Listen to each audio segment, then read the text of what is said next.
What's up, guys? Trail here, better known as Budget Bill, and this is your second stimulus check update and stimulus package update for Tuesday, November the 10th.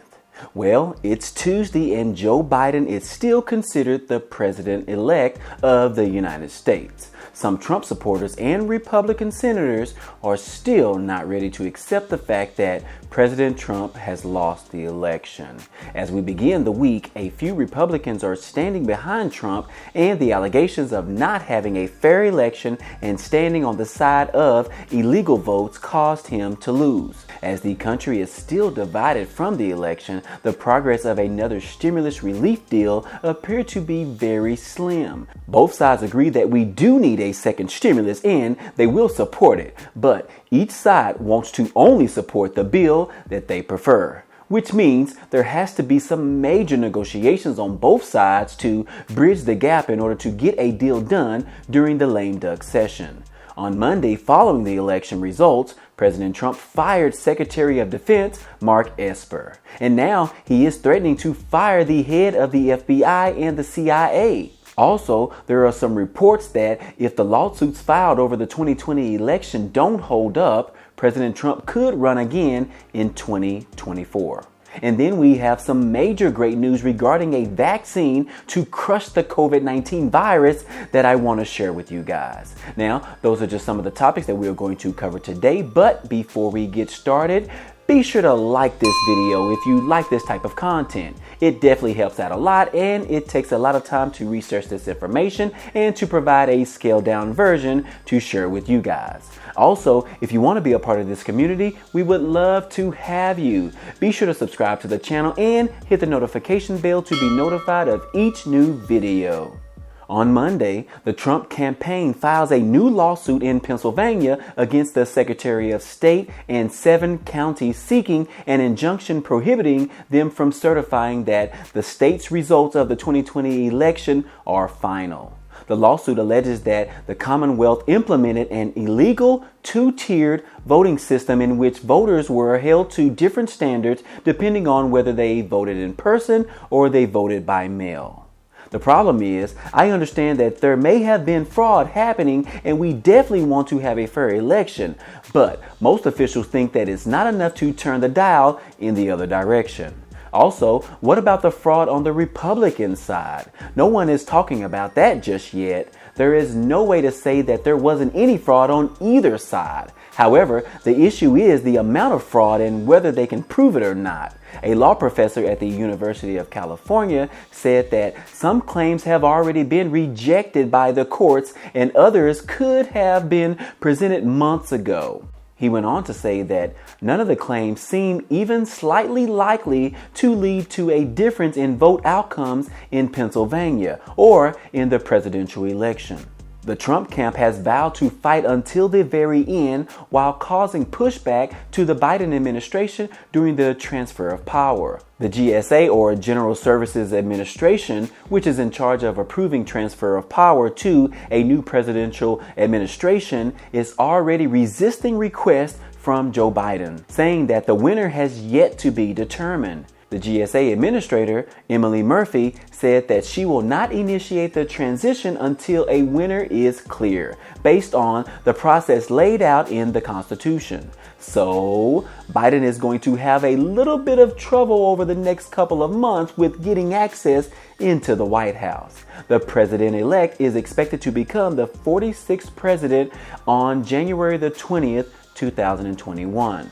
Now, there are some reports that President Trump could run for president again in 2024. This was reported by The Hill. However, shortly after, it was shut down by the Washington Post, stating that Trump will not run for president in the future. Then social media picked up the ball and ran with it on the notion that Donald Trump Jr. or Ivanka Trump could run for president in 2024. I ended up finding a survey that was published on who people would actually vote for in 2024 from the Trump campaign.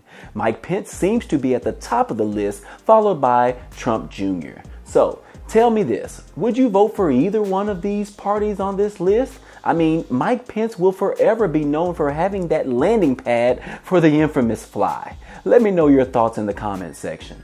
In other news, the stimulus negotiations appear to be falling short already. As both sides are still divided over the election outcome, a second stimulus package deal appears to be very slim at this time. A Republican senator, Roy Blunt from Missouri, said that he thinks both sides are saying that they want a deal, but both sides are saying that they only want the deal from their selected party.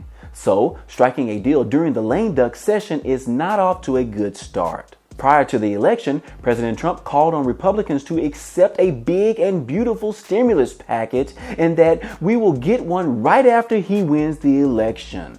Well, the results didn't go in his favor and we haven't heard much from him in regards to a stimulus package. He is mostly consumed this week with tackling the illegal votes and lawsuits in several states. So, with Trump being occupied and unable to urge his party, and with the stepping down of Treasury Secretary Steven Mnuchin, all discussions lie with the majority leader, Mitch McConnell, who had been on the sidelines of the negotiations for a majority of the time. Getting an agreement between Nancy Pelosi and Mitch McConnell is going to be like a bulldozer plowing through a wall. McConnell has already signaled his interest in getting a stimulus passed before the end of the year. However, he also emphasized yesterday that anything or any type of stimulus bill that passes must be a targeted bill. Also on Monday, President Trump pulled the first boss move after the election by firing the Secretary of Defense, Mark Esper. Now, this firing didn't just show up out of the blue. President Trump has wanted to do this since Esper opposed using troops on U.S. streets during the unrest time following the death of George Floyd. Esper also disagreed with Trump on a few other issues, so we definitely saw this one coming. But now there are reports that President Trump could fire the FBI director and the CIA director in the coming weeks. These two parties haven't been supportive of Trump, as well as officials think that firing of our head FBI and CIA directors could lead to national security issues and increase vulnerability. Speculation inside government wonders if Trump will fire other key national security officials over the next 10 weeks before he leaves office. Now, I never try to pick sides in politics, but this type of action does beg the question. If Trump was so much about make America great again, would he really tear down the country on his way out? I mean, that goes against everything that he campaigned on, and because he didn't win the election, you no longer care about the United States? What do you guys think about this? Do you think that he would actually do something like this? Or maybe there are provisions in place that would prevent something like this from happening? But let me know your thoughts down in the comment section. And then I wanted to provide a virus update for you guys, as Pfizer announced early Monday morning that their vaccine for COVID has exceeded their expectations. Pfizer stated that their trial results have been more than 90% effective. This is very good news, as this means the vaccine is effective in blocking COVID from infecting individuals. Their trial included more than 40,000 volunteers, and the vaccine was effective for 90% of those volunteers. This was huge news for the United States economy because it gives hope that we can all return to work in the near future.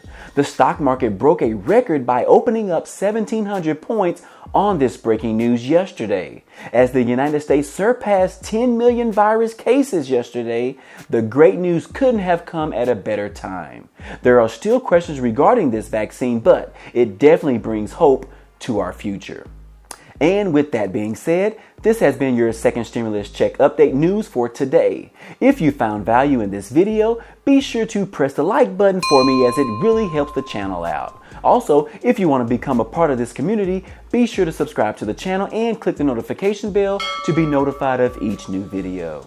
Other than that, hey, I appreciate you guys stopping by and watching, and I hope to see you on the next video. Peace.